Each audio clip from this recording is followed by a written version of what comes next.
Mga lalabs, lumabas si Inday Mandaya, nagpunta ng supermarket, bibili ng kape at ulam. Gulay-gulay lang muna tayo kasi nga budget.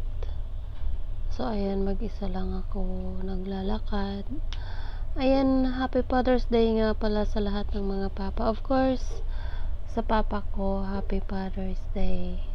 Kahit wala ka na sa buhay namin, andito ka pa rin sa puso namin pa.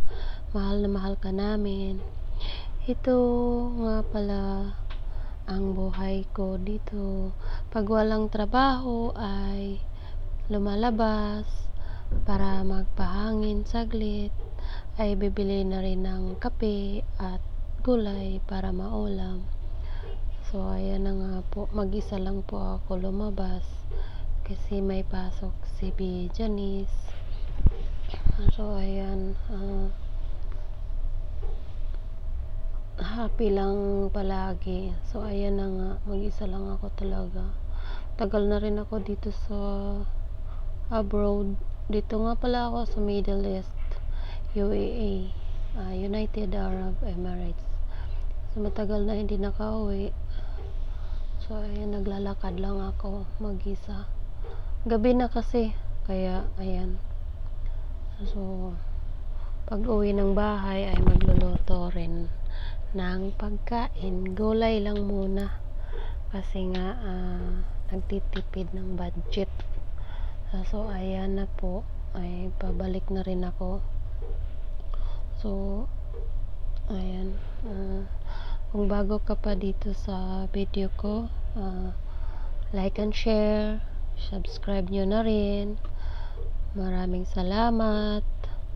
God bless us all. So ayan, pagdating ko ng bahay, nagluto si Bebe ng fish curry.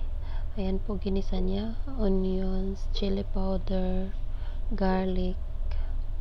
So ayan na po, ay makakakain na ng ulam. Ayan, luto na yung fish curry. After niya magluto, ako na naman ang nagluto ng gulay. Gulay lang. Ayan, okra, sitaw, talong. So ayan, kalabasa, green chili, onions, garlic. So after niyan, kakain na rin. Ayan, malapit na yan maluto. So happy Father's Day nga pala sa lahat ng mga papa. Sa kapatid ko kay Alfie, happy Father's Day.